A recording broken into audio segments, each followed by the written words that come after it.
Hi peeps, I'm Curtis Peoples and this is PinkabooLA doing a little Q&A and you know, check out my website curtispeoples.com, check out my MySpace and all that stuff, and my record's coming out August 19th. Rock and roll. Go to the movies. I love going to the movies, and I realized that even more this summer. Just it's just, I don't know. I think there's some way I have to get into film, and I have to do something with music, with movies, even if it's writing music for movies. But yeah, as I've seen Iron Man, and I just went and saw Indiana Jones for the second time this summer, and I saw Batman the other day. I'm like, I really love movies. So that's my other favorite thing to do. And then, you know, I love playing basketball and football with my brother whenever he's around. So that's always really fun too. So those are probably my favorite things that I was like really looking forward to doing. Is an unexplained obsession. At some point, that's what I want to do, and that's what I've wanted to do for a long time. And there's really no explanation for it. It's like that when that bug bites you, you just want to do it. I love creating music. I have a fueling desire to write massive radio songs, and I'll continue to do that until I get to, until I hit one. I'm such a music fan, and then I'd like to make music that I would want to listen to, and if I have to make it for me to enjoy something, then I'll write it myself. So that's what it is. Pearl Jam, especially Eddie Vedder, has always, since high school, was a big one. The Beatles, U2, Michael Jackson is a big one as far as an entertainer. He's just awesome. He's just got awesome songs. A big one now has been Tom Petty. I realized just how great of a songwriter he is, and he's still like a rock star, but he just doesn't seem to ever try too hard, and I mean that in a good way. Like, he just kind of does his thing. And Van Halen's become a big one, especially the David Lee Roth era, as far as just rock and roll entertainment. So those are my influences at the moment. Non-music influences, a lot of film people, Steven Spielberg, Johnny Depp, I like a lot. I think he's like the rock star of actors. My dad is a big one. You know, a lot of musicians around me have always been a big inspiration. Tyler Hilton's a big one, Davey Aiden, Slim has always been kind of there for me. I try to surround myself with people that inspire me, so it's a lot of my friends that are around me. The difference between playing solo and with a band used to be a lot harder because it was almost two different shows. When I played solo, I'd talk a lot. It was a lot more stories. It was more intimate. And then when I played with the band, it was like, let's just keep playing. Because I love playing with the band, but like I couldn't figure out how to make them both work. I'm not there yet, but I feel like I've gotten better. And now it's like I've realized how important on the acoustic side to bring personality into the band side. But at the same time, I took a little of the talking out of the acoustic side too, and realized that I'm still a musician and I should be playing songs. So the acoustic side is definitely where you want to go if you want more of the conversation, but I'm trying to find a way to have the shows, for the most part, work together so that it's not two different people, you know? Like when you see me full band, I'm still going to engage and talk. And when you see me acoustic, I'm still going to play a lot of songs and not just sit up there and you know, and kind of verbally explode. So yeah, I think you just tell him, you know, it's like you're gonna have fun.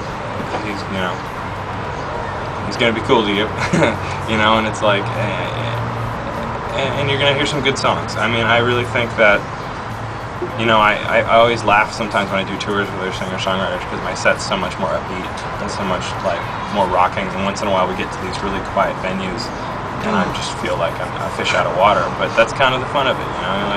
You're like I'm you know, it's like my thing's a little different, and you know, and that's a cool thing. And you're gonna have a good time. I promise you, you'll have a good time. And that's what you need to tell your friends. You will like him. You will have a good time, even if you don't love the music. I'll do my best to make it fun. So this new album is different. For one, I've never worked with a producer on an entire record, and so that was a trip because it was someone else picking the songs with me, and Marshall and I wrote together and did a bunch, and really tried to figure out how we wanted the record to sound. And what was really great is that Marshall, who is the producer, at some point wanted to make it more of a rock record, make it more of a kind of a Tom Petty kind of thing. And what he meant by that was, I have these really big pop ideas, and he goes, no, that's not cool, that's not what we're doing, it's like, and it was things I thought he would love.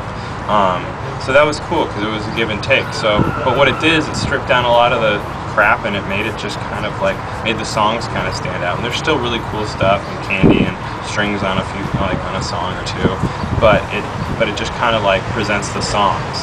So, but as far as a new direction, I made sure that there was more electric guitar than there was acoustic guitar on it, but that the songs still, I write them on acoustic, so it still works acoustic, but I just made sure, I had more freedom because I had somebody working with me that could make things happen. It was like, if you're like building your kitchen, and you really wanted this kind of, these kind of tiles and this kind of oven, but you never really knew how to do that. All you could do was carpet. So you always just had carpet. But now all of a sudden you were with somebody that knew how to lay tile. So I was like, okay, then I want tile. So it was just kind of like that. So I was able to go, what if we try this? And he goes, okay, and he could actually make it happen. So that was really fun because it let me creatively kind of think of how I wanted things to go and try things, and it was rad. Working with Marshall Altman, the producer, was awesome because his label is connected, is like a joint venture with my label now, or the control group that I'm on. Like, he believed in me enough to put his time and his stamp on it beyond just producing. Working with him is awesome. He knows how to get the biggest hooks out of the songs. He's a songwriter. We wrote a bunch of songs for the record together, and he's just got awesome instinct for pop music, and that's what I aspire to also. So it was two people on the same path, wanting the same thing, and that made a great record. And we both had a couple songs that we pushed for harder, and it all worked out because I think the best material made it, because we didn't just agree on all the songs, meaning like the best songs made the album because of that. It was awesome to work with.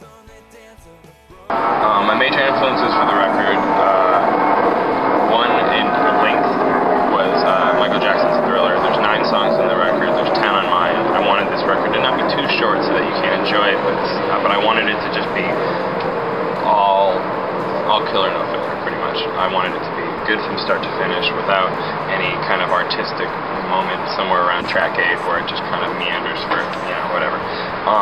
So influence-wise, just like, I don't know, it changes every day because it just depends on what I'm listening to. And a couple of these songs I've had for a few years, I've been writing, but I don't know, I just wanted to make something like that I listened to when I was 13 or 14, like Third Eye Blind or Matchbox 20 or Pearl Jam or whatever, on top of, and then Tom Petty's Damn the Torpedoes was like our template for just the sound of the record. So, but then you got, the mix of Journey and then Fall Out Boy and whatever. I wanted it to sound like it could be played next to Justin Timberlake or it could be played next to Tom Petty. So we just kind of found that balance. My new single, Back Where I Started, that is a song that turned out really cool because I had it for a while, and I even took it to Nashville when I went to Nashville for like a week and tried to show the pre-chorus to Charles Kelly as a chorus, but then I brought it back to LA and showed it to Marshall, and we worked on it. We came up with this, and it actually had kind of a Gavin DeGraw kind of feel.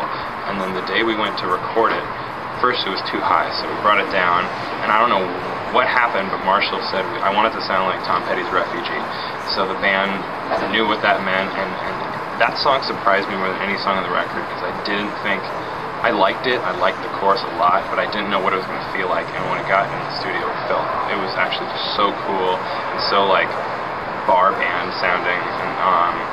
And when it got picked to be the song that we made the video for and kind of put as a single, that was interesting too, because I wanted a different song.